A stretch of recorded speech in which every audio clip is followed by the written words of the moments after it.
Okay. Okay, we are live, and I will do my usual intro, just a little pause, and then I'll bring you guys on. Aloha, patrons and listeners. This is Stuart Yoshida, host of the OokTown Podcast, where we talk about all things ukulele. I've got a couple guests on here I'm excited to have. Ouch, what was that? Stu, you're okay. That was a mute. Doing something funny. Okay, there you go. He's checking the mic. Ow. Okay, here we go. Technical issue. How's that? Can you hear me okay? Yeah, I can hear you now. Great. Sorry about that. All right. All right. Okay. All right. Speaking of Stu, we'll bring on first Stu Fuchs, who's a longtime teacher, 25 years in teaching, facilitating, playing, do improv circles, drumming circles, healing music, which is awesome. And you started going on the ukulele circuit just recently, 2013. I'm surprised. So that is awesome. Welcome to the show. And we had Stu on at the Denver Ukulele Festival a couple months ago, back in May. Welcome. Thank you, Stuart. It's great to be here with you again. Thanks for having me. You bet. And I want to bring on a first-time guest, Amber Rozel. Amber, you were recommended by Mr. Ben Hassinger, the ukulele ambassador of Michigan. Yeah, and you've been teaching music for a while, over 20 years, and playing ukulele over 7. So, and congratulations on receiving the level 3 Jihui certificate. It's kind of like a third level Dan in martial arts, maybe. Awesome. So that's awesome. I'm so glad that that James Hill is taking that program so far. And before we begin, I want to give a few shout outs. The first one is a little bit of a sad note. Longtime friend of the podcast, EP Davis, passed away recently. EP was on the first show we had back in 2011, March of 2011, and he was a frequent guest for the first few years, and so we'll miss him dearly. He was a friend of mine, played a lot out with him, a great ukulele player, just a wonderful spirit, and so we'll miss EP. Then also want to give shout outs to my longtime patrons. I've been doing this, started this last month, but I want to continue that. I want to recognize Steve Blair, Ward Jewell, Mike Hind, Mark Jones, and Welsa Weller. And did I forget anybody? Oh, wait a minute. And a couple more. One more, Matt Steed. And Matt's going to be on the show next month. So we're looking forward to having Matt on the show. So thank you to my longtime patrons. Yay! Patrons. Yes. Yes, patrons. Yes. So Stu, do you have a Patreon account? I do. Ukulele Zen has a Patreon page. I began it just last December. So great. Less than a year into it, and it's been wonderful. It's been a great experience. And awesome. Yeah. I think it's a great way to go, and I think it's a new way to fund the creative folks around the world. Mm-hmm. Amber, do you have anything that do you have a Patreon or anything that you wanted to plug? Or do you have a website? I have a website right now that is northhills.string. Actually, that's the, I almost gave out the email address. It's nhstringstudio.com. And that's where you can find out more about my classes and other things that I have available and performance events, those things going on. Okay, well, if you can IM me that, I think there's a little private chat here. You can IM me, and then I'll put it in the show notes. Sweet. As we always do. Awesome. All right. Well, speaking of healing music, I just I don't know when I first showed this, but I heard about this plant music. Have you guys heard of that plant music? I just watched it in the car. Oh, you were? Yeah, I sent that. Did I send out a link? Mm-hmm. Okay, yeah. This is it's really a cool concept, and I saw that. I can't remember if I mentioned it on the last show. Anyway, the folks there that did that are wonderful folks because they actually open sourced it. And so, can you hear that? Mhm. That is plant music. Oh. Thank you to the guys there. And here's our little plant guy. He is Oh, making music as we speak. Oh, You see wow. those So two clips? you attach Electrodes to it. electrodes or receptors to the plant, and then the plant is creating the music. Yeah. So the plant, this is the little box that translates the electrical signals from the plant, and then I transmit that to my phone via Bluetooth, and voila, it makes really kind of cool music. You can listen to this all day if you want to. It's kind of neat. Yeah. Anyway, my idea is to use this as inspiration to do some meditation music with ukulele. So if you're ever, maybe Stu will collaborate on that I sometime. would love to, because I'm working on a similar project. As Are you really? What are you over the working on? well, I've always brought elements of mindfulness and yoga practice and qigong practice into my workshops, going back to the very beginning. But lately, I've managed to, as I've gained more experience with the ukulele community, traveling around, how to really make a bridge between deep listening and mindfulness practice and playing.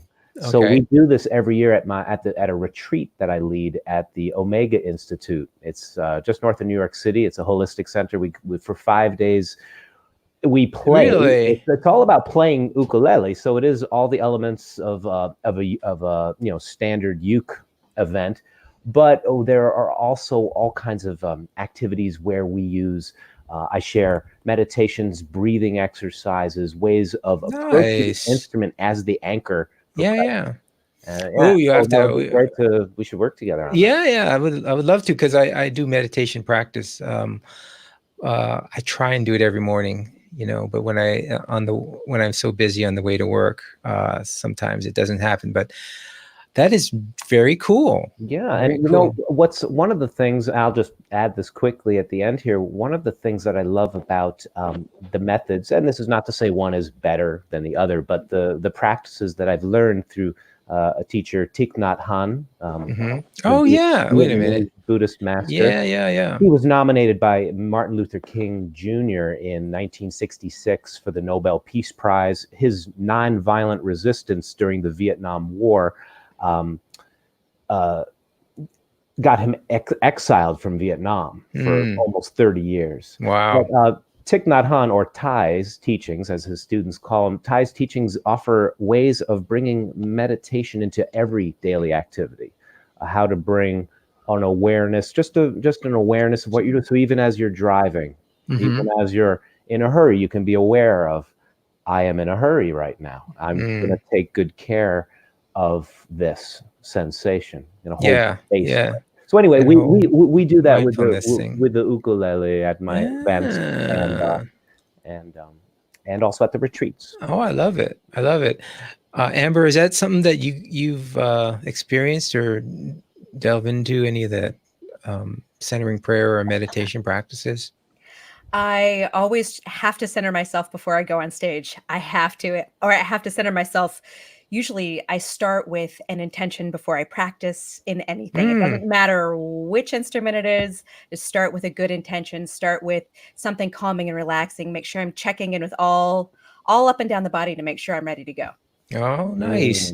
Yeah, what's really cool about this too is that the scientific community has really looked into it, and they've said, wow, there's actually something to this. When you go into a meditative state, brain waves change, blood pressure goes down, stress goes down. It really is something that works. And I can, for sure, if I can tell, I get so much more irritable during the day if I don't meditate at some point. You know what I mean? It's noticeable. It really is. it's amazing to do these experiments on oneself, taking the time just to check in, to center yourself, to become aware of what's actually happening, not as much identifying with what we're labeling things so much. And just, it's a wonderful experiment to run on yourself. And it is. Yeah. And it really does. You have to be, I was going to say mindful, but you have to be consistent in your practice, and over time it shows up. It really does. That's neat. All right, so we're all kind of mindful practitioners here, some form or another. Yeah. And speaking of our other practitioner, I don't see Doug yet, so we'll continue on. All right, where was I going to start? Well, since we got educators on the show, I thought I'd start off with that and talk about the state of ukulele education. We in the ukulele circle, we focus in a lot on the workshops and things like that, and I'm always curious how that's evolving. And I always ask that. So what's the state of the ukulele festival seminars from when you started till now? Who wants to kind of compare and contrast? Amber, would you like to begin? Since I started mostly taking, actually one of the first seminars I went to was one of Stu's. Oh, no kidding. Yeah. Yeah. Actually, one of the first ones that I went to was one of yours. It was in Altoona, PA, a long, long time ago. One of the first ones that you ever taught. And that was one of the first ones that I went to. And I feel like it's just grown and grown and grown. And it just continues to embrace more people in our community, which is just the most wonderful thing, because we end up getting people, like we literally had a rocket scientist in our club, and and we have food writers and other people that you would never bring together in a single community are able to come together in community. And I feel like we just get more and more people doing wonderful things together. Nice. So the community aspect of it sounds like, and the diversity of people. Getting very diverse. Yeah. Okay. Stu, what about you? Oh, wow. Yeah, I would totally second that. The community of people gathering to play music together is growing. I've also noticed an increasing diversity of not only backgrounds and professions, but different ages. And good. Different That's regions. Great. It is good. It's nice to see more young folks coming out to festivals and to my own events to see that, okay, the next generation is coming in. Yeah. Folks who are not only playing for themselves at home and with their friends, but, making the trek, which I know is harder for somebody perhaps who's not retired to take the time off from work. So that's great to see. Yeah. I'm also noticing a greater diversity in people's intentions behind why they're showing up. Yeah, I mean, really. Of course, there is this, larger, I guess, meta picture of, okay, we're here to learn about music and about how to improve our playing technique and all that stuff. But sure, I love how just in the last I've been on the road for 7 weeks now. I have 2 more to go. I'm in the middle of my oh man. season. And what I'm noticing is that everywhere I go, people are showing up not so much for music as much as other reasons. I've met people who are coming to the ukulele because, for example, their husband passed away and they were very depressed, and they were naturally reaching out for community, and they found a loving, caring community around this instrument. People are showing up for a lot of different reasons that go deeper than the surface of only learning to play music, which is, of course, a great goal and to have, but it is great to see these other intentions in people. Yeah, interesting. Yeah, I think that there is this community aspect of community building and how it brings people together that way. I've noticed that from the beginning. It's a different type of instrument in how it brings a social gathering together, and I don't know what it is about that. I know in London, they have these ukulele Wednesdays, and they, it's all in these pubs, and it's such a social gathering. It's obvious, why people are there. I think it's a social aspect of it. Amber, what about you? Is that something that has been kind of part of Jahui, or how do they approach that? Well, in Jihui, I'm finding also that for a time there was a very large gathering of different communities as well. Like we had one man who would run his combine and practice during the long hours when he was in his combine, and then he would Nice. teach his groups outside of in his rural areas. So it's along a lot of different lines. But again, a Yeah. second to what Stu was saying is I find that people are coming to ukulele for many reasons outside of music education, and those people are then in turn becoming teachers and finding ways into the community that a classroom might not find. Right. Yeah. Oh, I love that picture of a guy riding one of those, huge Giant combine. Yeah, those things are amazing nowadays. They're GPS controlled, air conditioned, huge cabs that you can I can just imagine you're just sitting there as you're going across the cornfield playing your ukulele. And just playing it while it's on its own course. It's on automatic pilot. It's on automatic. It just does its own thing. It's amazing. They just have a human in there just in case it loses its mind. But other than that, I bet you could just sit down and relax. That sounds great. Okay. Wow. All right. Well, so there's this focus, I think, that or change also, I think, in what people do. And I remember we talked about this a lot, where when you're in the beginning, ukulele festival teachers would try and cram as much as they can into this, this seminar that they have. Yeah. And after a while, they figured out, wait a minute, we can't possibly do this because people just can't absorb it. And so now over time, they're starting to just, The mind is blown. Yes. Right. So has that been evolving for you? How's that working for you, Stu? Well, for me, I've noticed that some festivals are continuing to offer a lot of different artists and a lot of different activities over a course of a weekend. And that can work. And I'd love that too.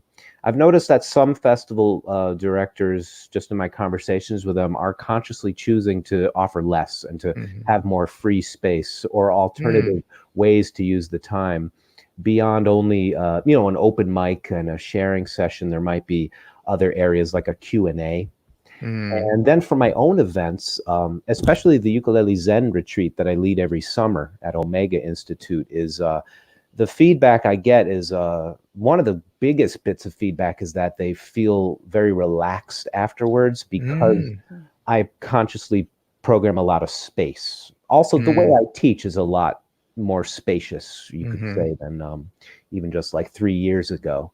I think as a teacher, it's natural to want to share a lot in a short amount of time. Yes, you want to come from the heart and give it Yeah. all. And it's like, I've learned so much. I've got to give it all to you right now. Right, and it's all from a good place, right? It is. But there's only so much that even a trained musician can absorb, let alone someone who's beginning. So I really enjoy that trend and following that trend of just offering dense, like nutritionally dense nuggets of information and activities and experiences, but then a lot of time for people to absorb them. So we have a lot of downtime, time just to absorb and apply what they get. Tagging off that, I've noticed that the breaks have gotten longer over the last 2 or 3 years. We've gone from an hour lunch break to an hour and a half, or maybe 2 hours, or there's longer, I guess, as an educator, I guess I call it passing time in between classes. Like instead of it just being go straight to the next thing, now there's 15 minutes or half an hour. And that gives everybody time to relax and reset and absorb what they've had. And another thing that I have started doing, because I used to be in that camp of, I have to give you everything right now. You've paid for it. Here it is. Yeah. And I've started just saying, here is a handout. You can read this baby book. You can have this. And here's my email. Have questions? This is what I'm going to go over. These are some things that would be helpful if you knew. If you know them, great. If you don't, you've got it on your tablet. Yeah. I think that that's an interesting thing. You know, I did notice at the last Denver Ukulele Festival, they had a couple Q&As. I think that's a great way of spacing things out, but also just the idea of giving more space. That's interesting. Yeah. And people are okay with that because, you know, I think sometimes people feel like, wow, I want everything, you know, jam packed because I paid $200 for this weekend. I want to get every little bit out of it. I don't know. Yeah. I think it's great that if they realize that, no, that's not always the case. Because if you have gone to these things, right? I still just saw, I think they still run the San Diego Comic-Con like this. But I mean, the schedule looks just like, you know, there is absolutely no space. And if you wanted to be busy 24/7 at the Comic-Con, I think you could. And I don't know if that's a good thing, you know, or not. You probably just pass out at the end. Yeah. Yeah. You know, Oh, sorry. One of the things that I've noticed is there's a lot more spontaneous music making now that there's space. Like I've gone to a couple of other bluegrass festivals, and there's always somebody jamming. Yeah. There's always something happening, and it's not necessarily related to a class that's you know, offered. There's a lot of people just wanting to express what they have to say right away, and having that extra space makes so much more, I think, musicality happen. Oh, totally. And it allows people to connect, to have that time to really make connections outside of the classroom, outside of being, you know, a student in there. They get to really meet as people, and that time is important for that. And you know, I've noticed even at these festivals, a lot of the musicians themselves will jam together. I think that's a great way where they can just have fun and connect. Yeah, and make some, you know, really nice music. Yeah, awesome. So speaking of that, then, oh boy, where do I go? So let's go to the classroom type. So both of you, sounds like you both have had experience teaching in more classroom atmospheres. Now, what age groups have you been teaching with? Amber, you first. I taught in the classroom. I taught 4th grade through 8th grade. And then when I moved to Pittsburgh, I stopped being an orchestra teacher as much and became an ukulele teacher. And now I have, like, I'll go in and I'll do something at high school level, or I'll go in and teach smaller kids. I'll go in. I've had 1st graders. Which was a little exciting. 1st graders, yeah. 1st graders, yeah. 1st graders, little tiny ukulele. I know. And bring the plastic ones because it's all dolphins. They'll spin them like nice, because they'll spin them like a top. You should talk to Doug. Let's see if he gets back on here. Spray them down as well. Or, you know, use a wet one. Yeah. I also teach in community music. I teach all the way up to, you know, retirement level. So it's a big spread. So now, is that you're teaching as a public school teacher or private? What is that? Right now I'm teaching as a private instructor, and I run an ukulele school through North Hill String Studio. And so I have adults that come to me in large groups. And then I also have private lessons available too. And I do have 1st graders who are taking ukulele, but they're really cute. So it's okay. And they're really good because they just want to please you. Oh, is that right? Wow, that's nice. Stu, what about you? Where's your education, your ukulele or classroom music education come from? Right. Well, all ages. I kind of cut my teeth on the ukulele after I was introduced to it between the years 2002 and 2011. Every week I taught pre-K. If you could call it, it wasn't really teaching. I was Mr. Stu. I went out to Fisher Price's world headquarters and would work with the nursery school there. No kidding. I would lead songs and dances, and all those songs and dances I would lead would be from traditions of circle dances where people have to cooperate in order to make the game and the dance successful, so to speak. So I did that, and then I would leave that job and teach at my K through 8 music classroom at a charter school where I taught a wide variety of things, including a baritone ukulele. And then I was also teaching college for a while. I taught at a Jesuit college in Buffalo, New York. Wow. And so, yeah, all ages. all backgrounds. Wow. So would you play music during the Eucharist? That would be fun. I would, yes, I would. I've been asked to do all kinds of different spiritual services ranging from Unity and Unitarian churches to Baptist churches to synagogues and a lot of yogic centers too. Awesome. Yeah, we have at the church I attend for communion. We would I had the privilege of having my friend Chris Kennison play a lap steel guitar, and I've accompanied him. But yeah, that's beautiful. It's beautiful to have that kind of alternative music during the service.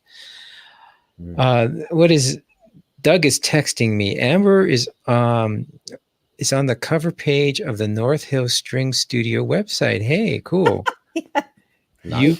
Okay, and he may have given a Eucharist. Ah ha ha ha. All right, Doug, you must be listening in. Thank you, Doug. You might have given us the show title. We miss you, Doug. We do. I know. He's saying that. Links in the show notes. All right, he's still working with us. Nice, because that's actually one of the really big benefits of having Doug on, is that he grabs all these things that I don't have time to write down. All right. Hey, so have you guys been? Do you guys do a lot of private lessons now? And if so, are you moving towards Skype? What are you thinking? What do you think of that?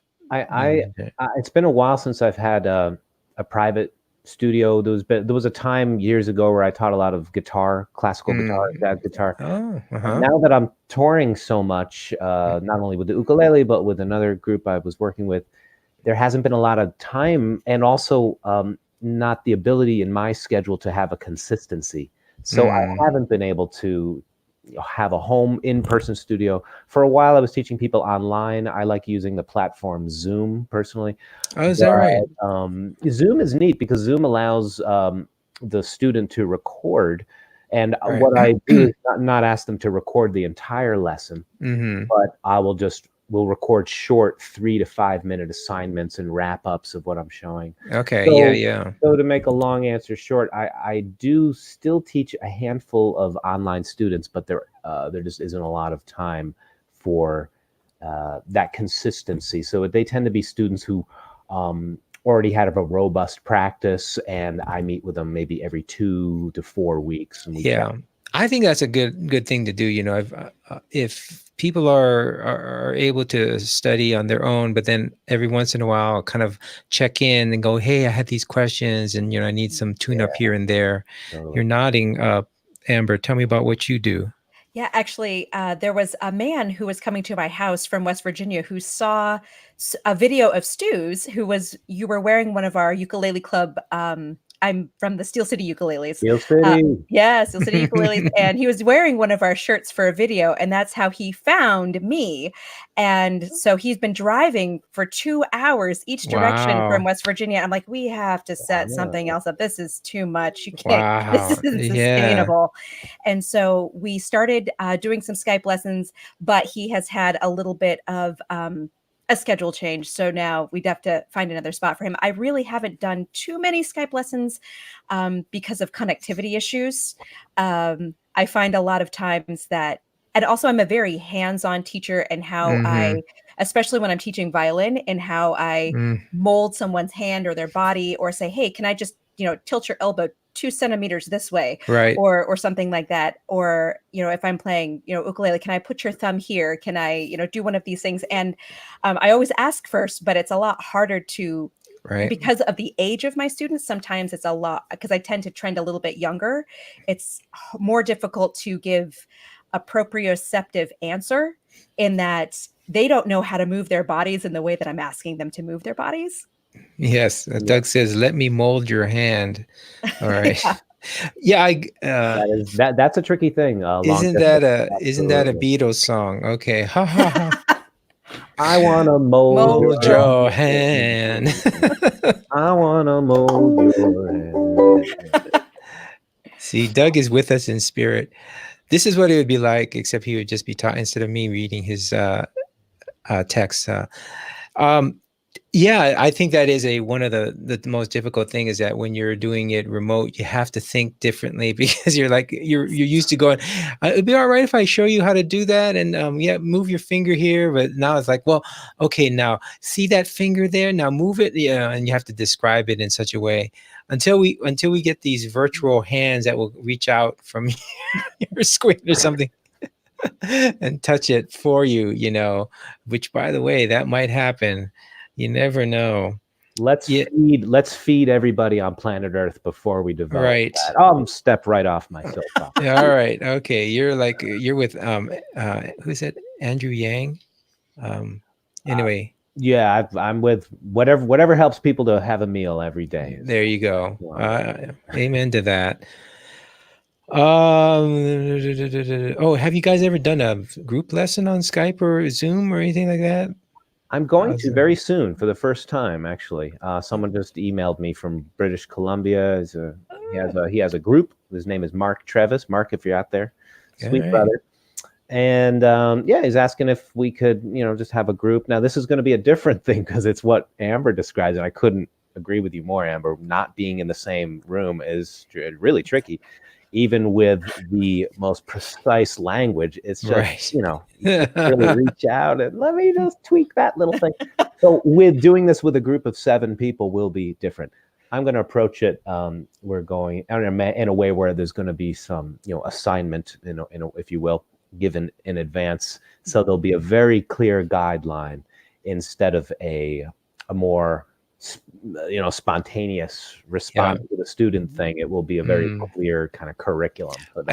I think for the group ones like that remote, you kind of have to depend on some of the audience members or the participants to kind of be your helping hands. If like, oh, hey, Sue there looks like she's doing it pretty well. Could you show the other next to what you're doing? Yeah.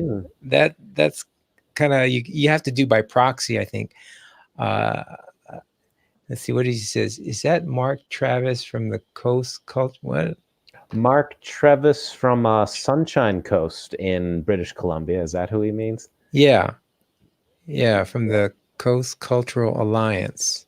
I'm not sure about the Coast Cultural Alliance, but I know he's in what they call the Sunshine Coast, north, Vancouver Island, north of. Yeah. Amber, you're laughing. Is that because there's not too much? There's not too much sunshine out there. That's what you call the sunshine, yeah. It's been known to happen every once. Okay, well, I mean, when it happens, it's kind of like, Yeah.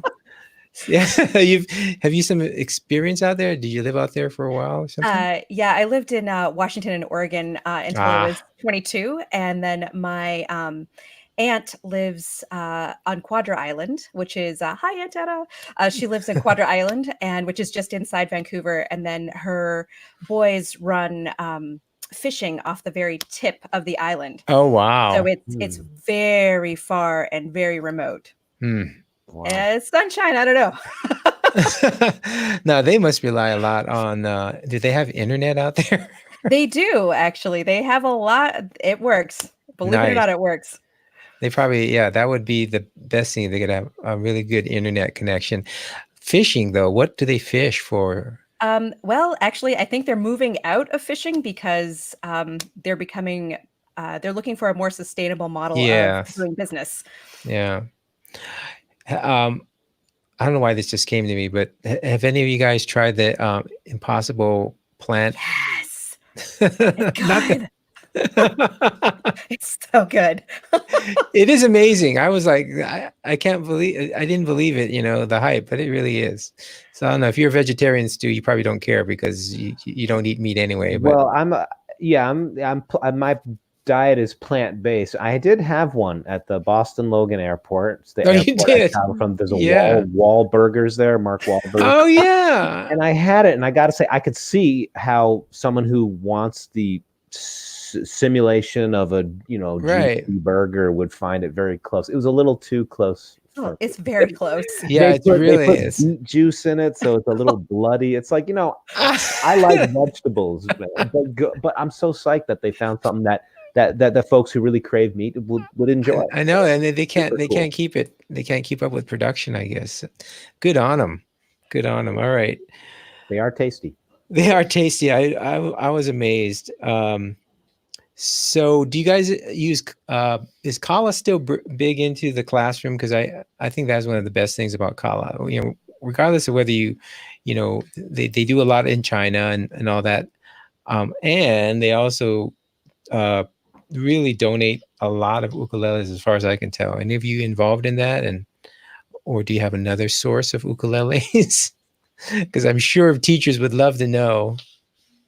Our club recently received a dozen concert ukuleles from Cordoba Cares. Nice. And we applied for a grant. And based on our community activity and our teaching community music, and through our community teaching on Make Music Day, which is on the solstice, we were granted these 12 ukuleles, which we have been using to teach all over town, which is great. So we've been bringing them to the Children's Museum. We've been bringing them to lots of different places. Cordoba, nice. Yeah. Cordoba Cares. Cordoba Cares. Okay. It's a completely different website. You'll never find it. Okay, wait a minute. But are they Cordoba? It's Cordoba Cares. Yes.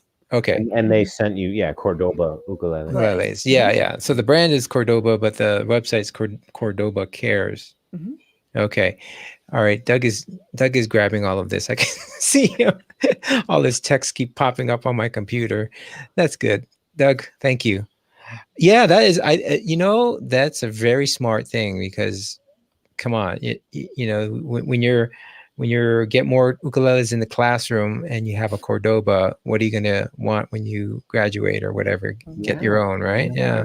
So good on you. So I hope other brands continue to do that. I think Luna is another one, and Mahalo has those plastic ones, which are all right. They're good for they're good.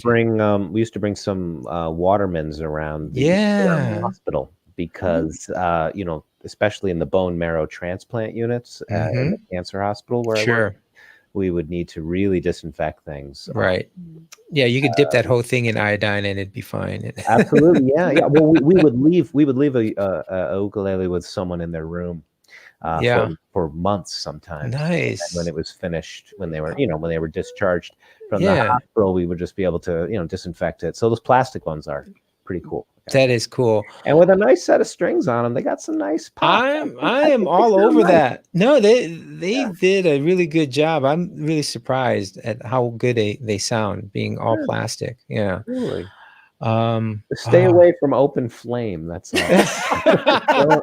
Well, that's only if you want to customize your ukulele, because you can really mold it. It's not a campfire. Oh, right. Yeah. Right.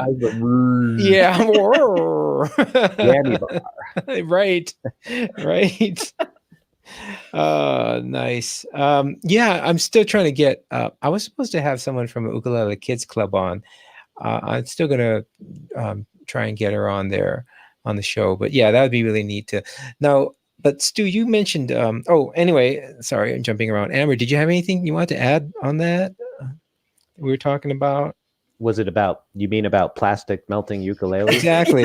Or something? Yeah. Have you had any experience with that? I haven't had any experience with melting an ukulele, but I have to say that the outdoor ukuleles have held up very, very well, especially when the heat and humidity get so high that you don't want to take your wonderful ukulele out or your banjolele and things are melting on your instrument.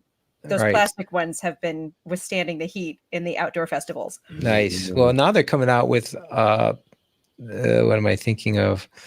The composite ones. Why is it? You know what I'm talking about. Carbon fiber. Carbon fiber. Yes. You should talk. One of those. Yeah. The Close Company. They make a nice one. Yeah. KLO with an umlaut. Yes. Yeah. Gerald Ross talked about that, and so I think he has one of those too. Yeah, those look like really cool. They'll be now you talk about indestructible. You could use that in hand-to-hand combat and it'd probably be okay. They have videos on their websites of them dropping a cement block on one of their closest cars, and other than a little bit of surface dents, scratches, it's fine. It's cool stuff. Doug says you could probably take that one to Burning Uke in the Santa Cruz 2019 Burning festival. you. Yeah. Just hold your breath while it burns, unless you Yeah. want to.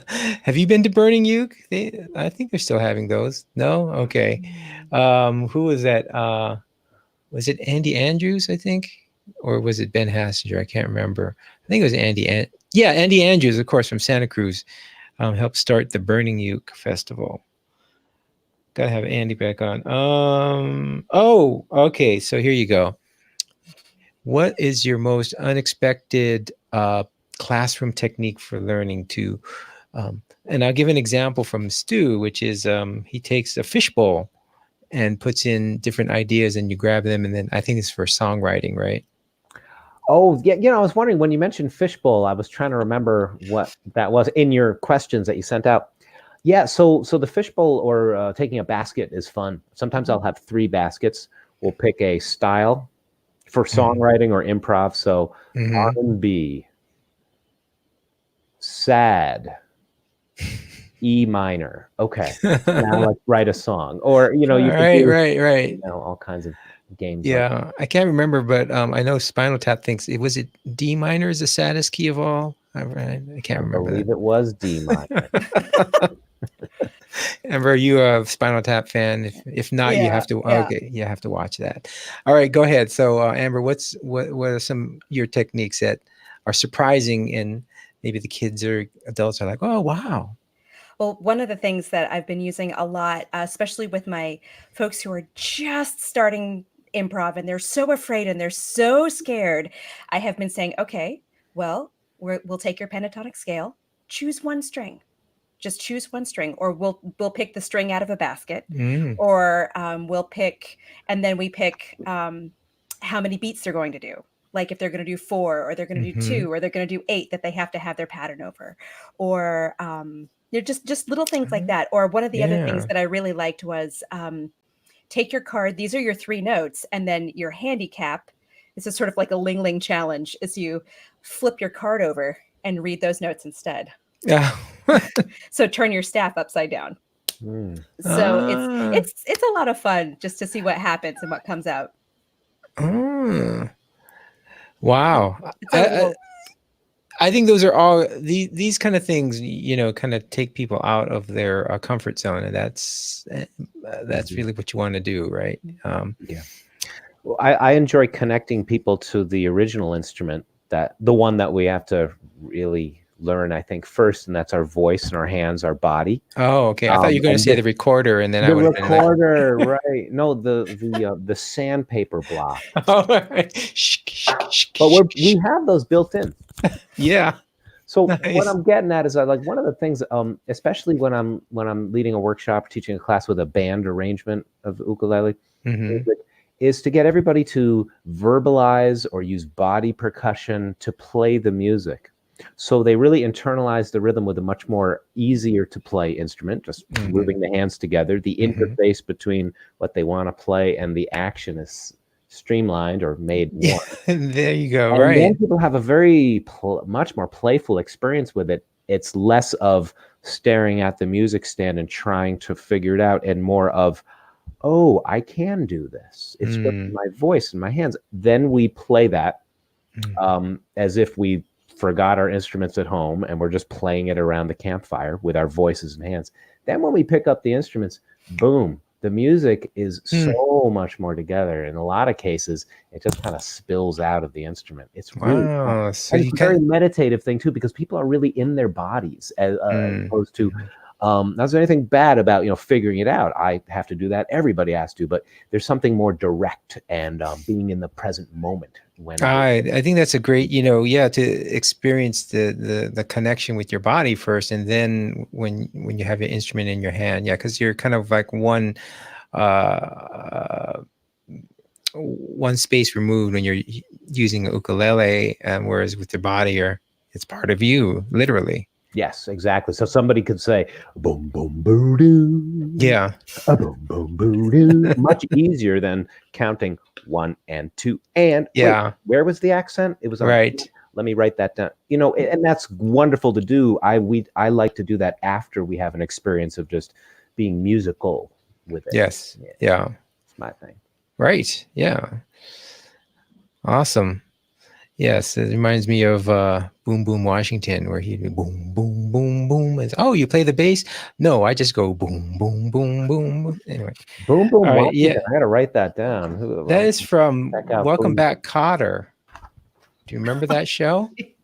Oh, I was very young when it went off the air, but Yeah. I have memories of it. Yeah, You have bad memories. yeah, bad memories of Washington. Yeah, Boom Boom Washington, I think it was his name. Thank you. I'm picking up. Any phone apps that you're using you think they're good, and do you bring them into the classroom or anything? Just curious. I haven't heard of any that are off the charts, other than everyone has a tuning one, and I think the ones that with scales are okay. I don't know. Have you guys used any of those in your practice or anything? Maybe not. Amber, we're both like,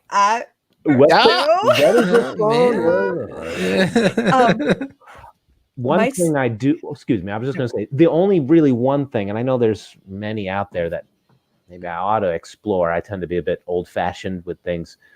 I just use metronome. Yeah. I love the metronome app Tempo. That's my favorite because there's so many things you can do with it and program, save tempos. And you can even automate it through an arrangement.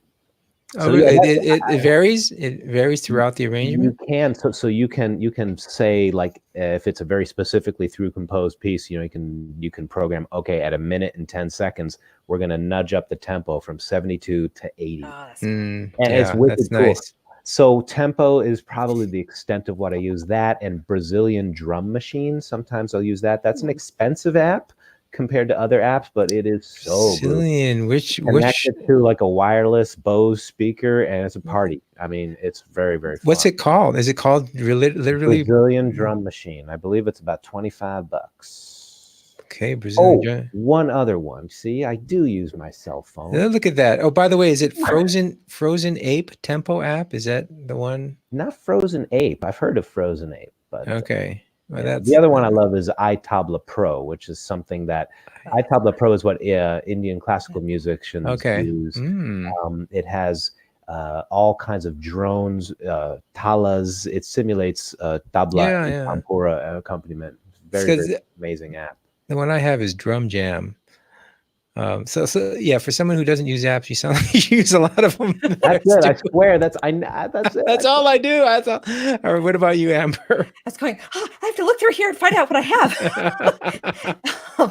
I have used, although I have to say my 7-year-old probably uses it more than I do.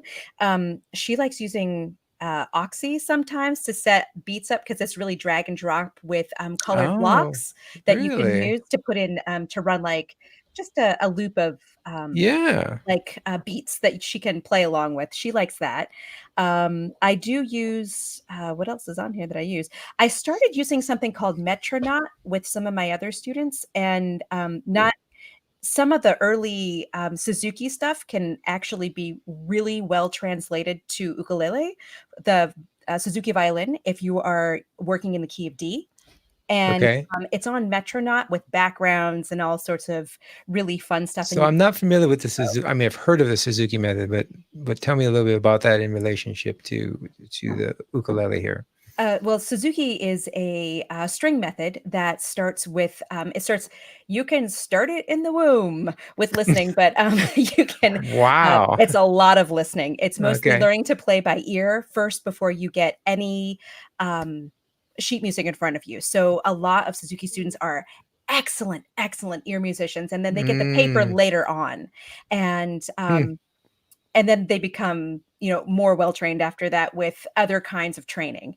And interesting. So I've been using Metronaut with some of those Suzuki variations and Suzuki things to work with my students who are more into that classical, I need a method kind of thing. I've used that a little bit. And then I use Loopy a lot to help my students maybe play a chord progression and then play a solo on top of that. I just started using acapella, where you can put in different parts. And so I can play a bass part, I can play an ukulele part, I can do a solo part, I can sing on top of it, and then each it kind one of comes up loops. in a different window. Yeah. Okay. And you can layer it on top. Yeah, I have an app that I need to try work on more. That sounds very similar, where it's basically you record little loops and then you can put them together.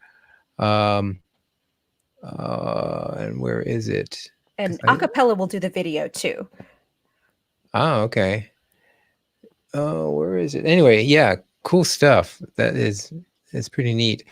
I think the strength of the apps where they can do things like help you create beats and something to play along with are really cool. Like Oxy sounds really neat, especially when people like to do beats and things. It's like, all right, and then they can kind of jam along to that. I think the thing that's missing, and we talked a little bit about this on another show, is that there is something about the human side of it where we can't keep, we want to keep good time, right? It's no good when someone starts off and goes to the races from 0 to 120 and you're like, whoa, but at the same time, it is nice because there is a very human thing where there's a flow to the music and the tempo is not always consistent, right? And that's the hard part too. So yes, we certainly want to start off with a good tempo and that we can keep it. What do you find for teaching that, kind of that listening to each other when you're playing? Anything that we'll start off with Stu. What are your thoughts on that? Well, in terms of keeping a steady tempo within oneself and then connecting it to others, a lot of different things we could do.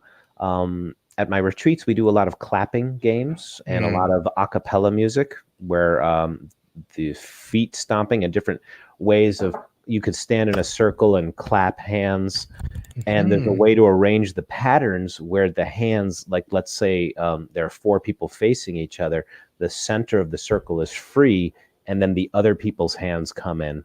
And then when they're out, other people's hands come in. So it's this cooperative oh, wow. Very nice. dance, movement, nice. and music. So that allows people to connect and then feel a steady pulse. The other thing I like to share is just the, good old fashioned, like I'm sure Amber can relate to this, just like learning to subdivide, not only feeling the beat, but feeling and hearing it internally until it really becomes natural. 1 and 2 and 3 and 4. So, subdivide and the world is yours, a wonderful thing. Well, yeah. And that leads to this rushing, syncopation. Yeah. Yeah. Go ahead, Amber. You got. So one of the things that I start from the classical training that I had is that sometimes you start out where your pulse is the 16th note. And then you're counting those 16th notes. So you build in the subdivision. And then as you get faster, when you start that slow, you have plenty of time to think about what your muscles need to do next. And then as you get faster and faster and faster, you're leaping over that gap without having to think about what your muscles need to do next, because it's already baked in. Baked in. You just keep pumping it up just a little bit more, a little bit more, a little bit more.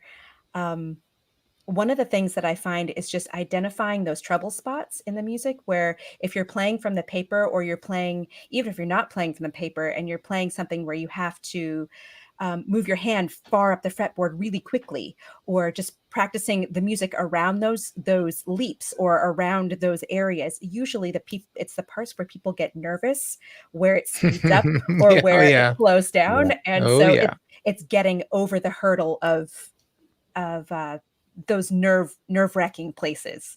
Yeah, totally. Yeah, exactly. And then working through those is really the process. Sometimes I feel the rushing is also just people's excitement. It's a positive thing, right? Yeah, I'm so excited to be in this circle doing this, but then to sort of, and I think that's similar to Qigong and Kung Fu stance, where you're not forward on the toes, but you really are sitting a little more back on the heel and allowing life to come to you, allow the music to come to you. So trying to have an experience of that where we can still be excited, but also just kind of sit back in that tempo and rest in it. This is, of course, training, repetition with kindness, with love makes this all more natural.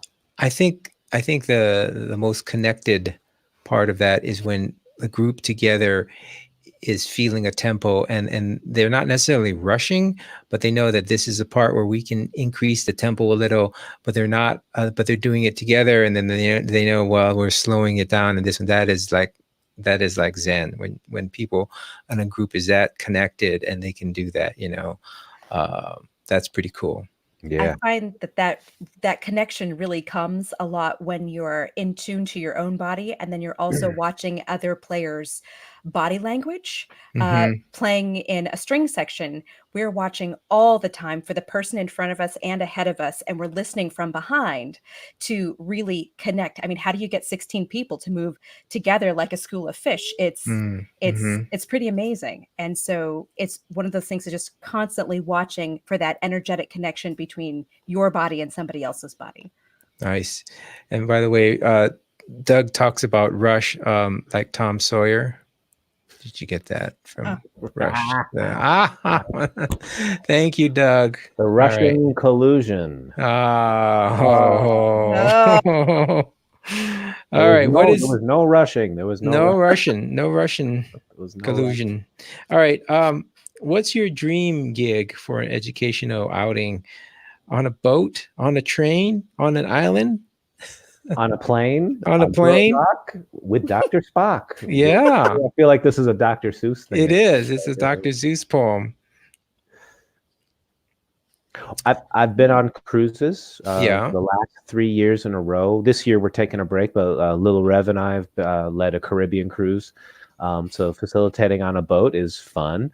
Okay. One time we were rerouted because there was a tropical storm near Dominican Republic, and oh boy, facilitating while the whole I mean, it really was rough, and oh my goodness, it was something else. So that was fun, but rough seas aside, being in for me, the dream setting is always, and I feel really grateful for the times that this has come together, being in a setting where there is a lot of natural beauty, where there's a lot of fresh air, where we can open up the windows, allow the sun to come in. So any place that we're close to natural beauty, especially so we can have maybe even a group walk outside, it might even be a walking meditation, or we'll sing and play outside a cappella or with our instruments.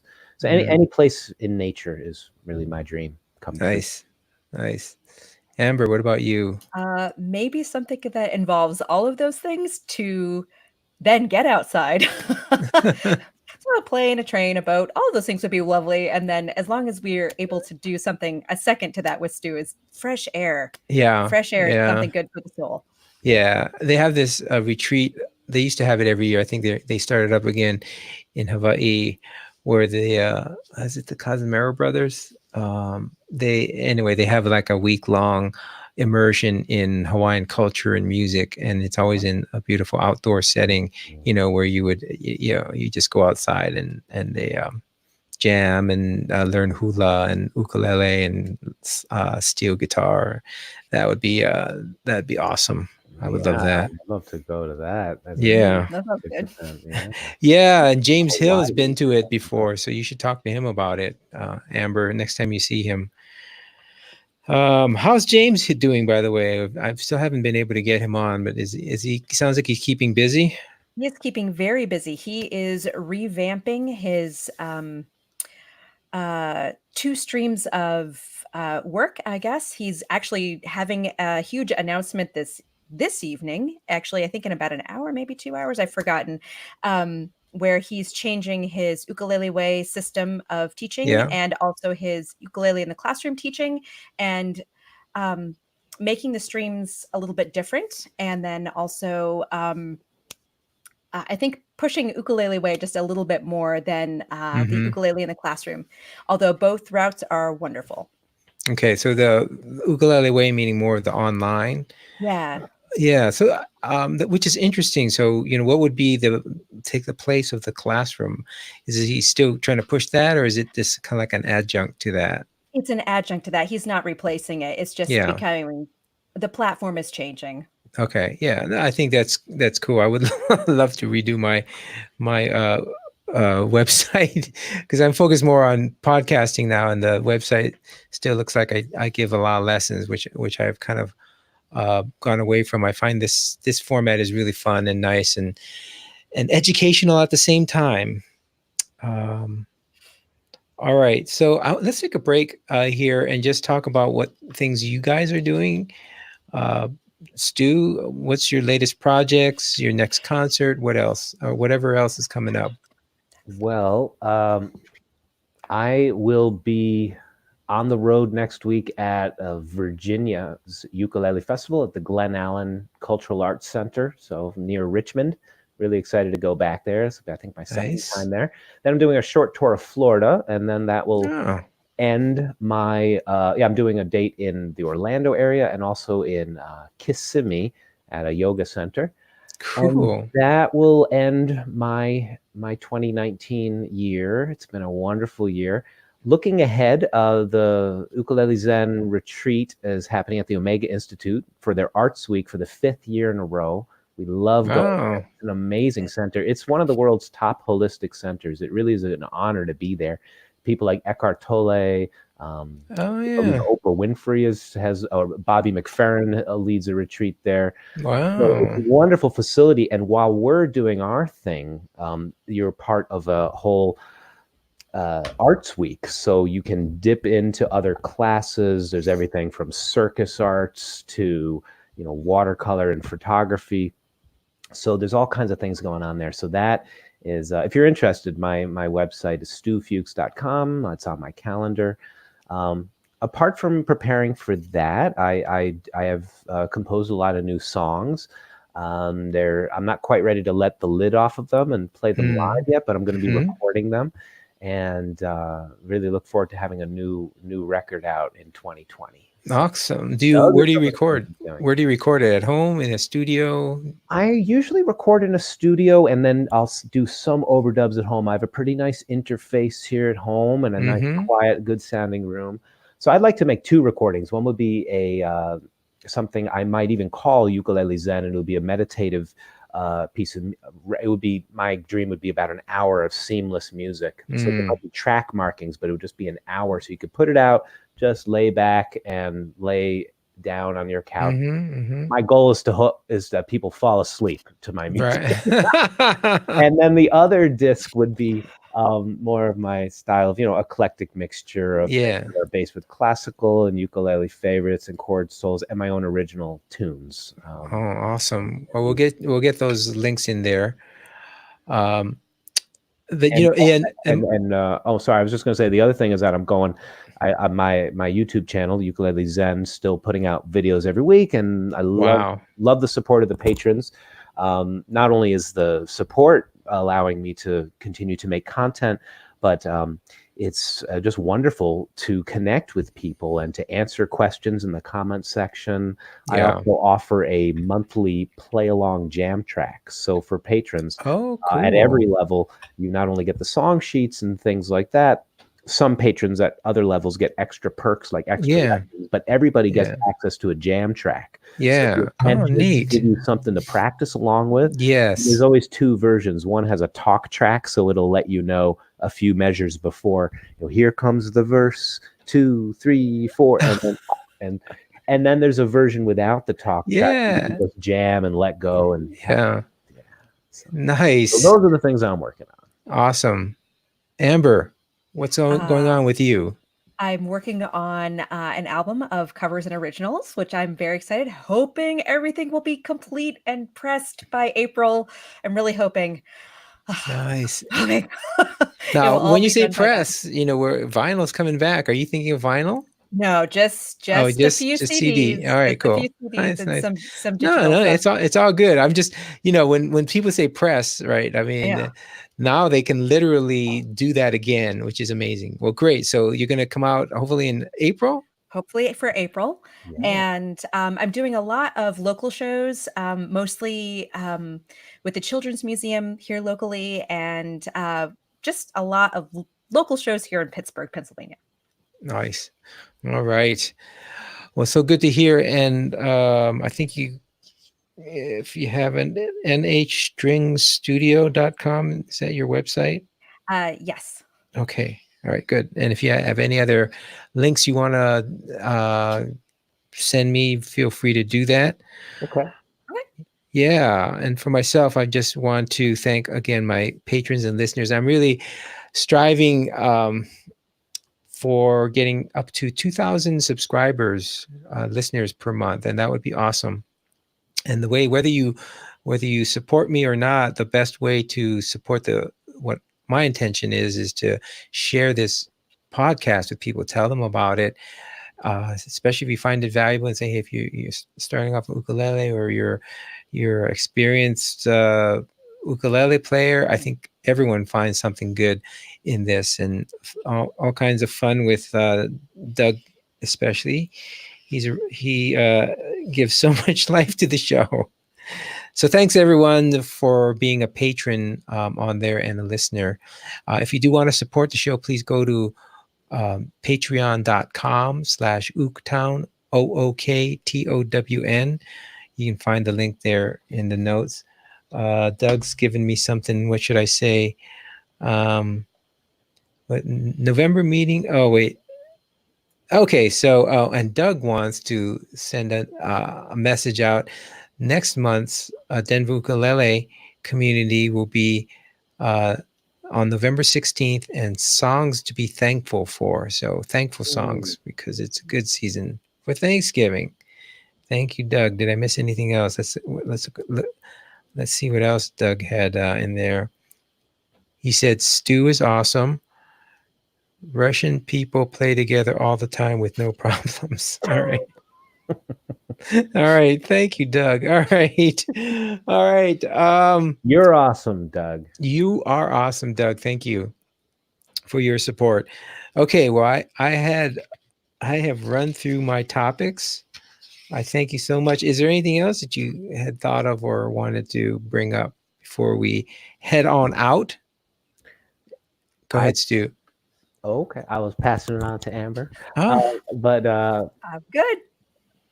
All right. I wanted to say thank you so much for having me, Yeah. Stuart. It's really, really a pleasure to be here again with you. And thank you, Amber. It's great to see you again. Please tell everybody in the Pittsburgh scene, the Steel City Ukulele Collective, that I miss them. And I hope that everybody's doing well. So We'll have you back soon. We'll have you back soon. Awesome. Well, you guys I have are a big both project coming next year. A little baby boy. So it may be a little while. Come due in February. So I'm preparing this just, I don't know, just spontaneously right now in this moment. But we're very, very excited. My wife, who's also a professional bass player, and I were expecting our child. So it may be a little while before I can get to Pittsburgh again. But I would love to. Thank you. Is this your first child? It is. Oh, nice. Yay. Congratulations. That sounds awesome. Well, I'm sure that baby is already absorbing all kinds of great music. Can I tell a quick story from last night? We were Absolutely right down the road. Been on the road. Usually it's a lot of plane rides. This last night, there was a festival right in my town here in Putney, Vermont. And so what a joy, right? 15 minutes down the road. Well, my wife and I were playing, and afterwards, we were having a raffle for a Kanilea concert ukulele. Oh. This woman gave us 5 of her raffle tickets because she had to get going. She had to drive home. She said, "These are for the baby. I hope he wins so he can have his first ukulele." The drawing comes. Guess who won the ukulele? He did. The baby won the ukulele. Nice. Yay. The baby already has an ukulele. So anyway. Awesome. So thank you for your good wishes. Really appreciate it. Yes. Thank you for being on the show. Amber, it was so great to have you on. First time guest. You're always welcome back here. Amber Rozel, she's a Jehui certified level 3 teacher with a vast background in music education. Thank you so much for being on the show. Thank you so much for having me. It was a privilege and a pleasure. All right. And Stu Fuchs, so good to have you on again. Oh, by the way, I think you guys have been on his show, but give a shout out to Ukulele Abe. He's out there in Connecticut too. So he's kind of, I don't know if he started an ukulele group or not. I need to get him back on the show, but he has his own podcast. So you go listen to Ukulele Abe, and yeah, because I guess in Connecticut where he lives, there's not too many ukulele groups. I don't know. Does he come to any of yours or anything? I'm not a East Coast guy, so I don't know for sure. He's come to the Altoona one a couple times, and he's actually in my Jehui class. Oh, great. So we graduated at the same time. Oh, wow. So is he a level 3 also? Yes. Wow. All right. Congratulations to Abe Deshotel on your level 3 too. All right. Well, thank you to Doug Brown, who has been listening to us. His connection there at work was not so robust, so he has been kibitzing via text messages. Is how we've been getting all of our information about Doug. And as we do on every show on 3, I'd like us all to say aloha. Are you guys with me? We're with you. All right. 1, 2, 3. Aloha. All right. Okay. Thanks, you guys.